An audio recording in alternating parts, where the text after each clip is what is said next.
প্রথমে একটা রান্নার প্যানে সয়াবিন তেল দিয়ে দিয়েছি, পেঁয়াজ কুচি দিয়ে দিয়েছি একটু বেশি করেই, লবণ হলুদ আধা চা চামচ করে খুব ভালো করে এখন নেড়েচেড়ে পেস্ট করা মসলা দিয়ে দিচ্ছি।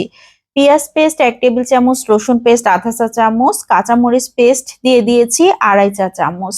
সামান্য একটু পানি দিয়ে মশলাটাকে খুব ভালো করে কষিয়ে নিয়ে এখন আধা কাপের মতো ছোট সাইজের চিংড়ি মাছ দিয়ে দিয়েছি। ৩-৪ মিনিট ঢাকনা দিয়ে ঢেকে রান্না করে নিয়েছি। খুবই সুন্দর কষানো হয়ে গিয়েছে। এখন দিয়ে দিয়েছি কচুরলতি। কচুরলতি দেবার পর খুব ভালো করে নেড়েচেড়ে সামান্য একটু পানি দিয়ে দিয়েছি কষানোর জন্য। ঢাকনা দিয়ে ঢেকে ৬-৭ মিনিটের মতো রান্না করে নিয়েছি। খুবই সুন্দরভাবে কষানো হয়ে গিয়েছে। এখন দিয়ে দিচ্ছি ঝোলের পানি। ঝোলের পানিও খুব বেশি দিব না, আধা কাপের মতো পানি দিয়েছি। এখন দিয়ে দিচ্ছি জিরা পেস্ট ১ চা চামচ। ঢাকনা দিয়ে ঢেকে ৫-৬ মিনিট রান্না করে নিয়েছি। খুবই সুন্দর হয়ে গিয়েছে।